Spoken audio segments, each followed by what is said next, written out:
تو هنوز حاضر نشدی؟ پاشو حاضر شو، حتی باید حالا رو هم تو حاضر کنی. به من چه ربطی داره؟ من اون مجنون نیستم که توی عروسی لیلی دیوونه شده بود. رومی به این چیز علاقه‌ای نداره. دختر یه احمق، من دارم راه تو رو صاف میکنم.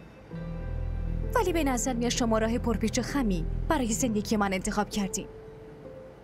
برای رسیدن به مقصد هر راهی رو میشه امتحان کرد. واقعا؟ با من بحث نکن، پاشو یالا. همه از کی داره میپرسه اون نوش حاله رو نمیخوایم آرایشگاه ببریم؟ قیافه حاله اصلا با آرایشگاه رفتن میاد؟ پاشو یه رژ لبی چیزی به صورتش بمال. ای خدا دلم میخواد خفش میکنم. مامان بزرگ، چیه دخترم؟ من نمیخوام عقد کنم، من نمیخوام ازدواج کنم، میخوام همیشه کنار شما بمونم، این عروسی رو به هم بزنیم. وای حاله، این دیگه چه حرفیه؟ اول خودت بله رو گفتی، اما الان چرا میخوای منصرف بشی؟ تو چرا اینقدر گریه میکنی؟ خب گریه میگیره.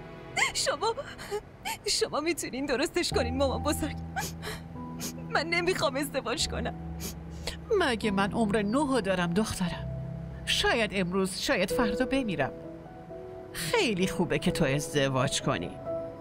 از این خونه که راحت میشی مگه نه؟ صاحب خونه میشی، صاحب بچه میشی، صاحب زندگی میشی مگه نه؟ مامان بزرگ کاری کنین من با بابام حرف بزنم.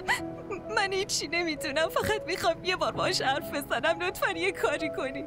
مگه اون اونجا تلفن به دست نشسته دخترم؟ کیلومترها فاصله داریم. وقتی بین پدر و دختر فاصله شب و روز به وجود بیاد، پس رابطهشون خیلی زود سرد میشه و دخترم این فاصله به راحتی از بین نمیره و تموم نمیشه. مامان بزرگ من نمیفهمم شما چی میگی. فقط لطفاً یه کاری کنیم باهاش حرف بزنیم. با این خب کجاش گریه داره آخه؟ من الان با عمو تماس میگیرم.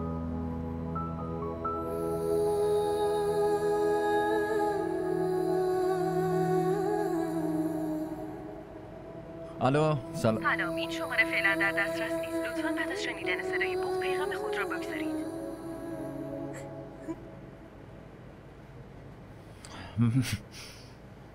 معذرت میخوام حاله، نمیتونی با هم حرف بزنی چون تلفنش در دسترس نیست. فقط میتونی براش پیغام بذاری. شاید با خانواده‌اش رفته باشه تعطیلات.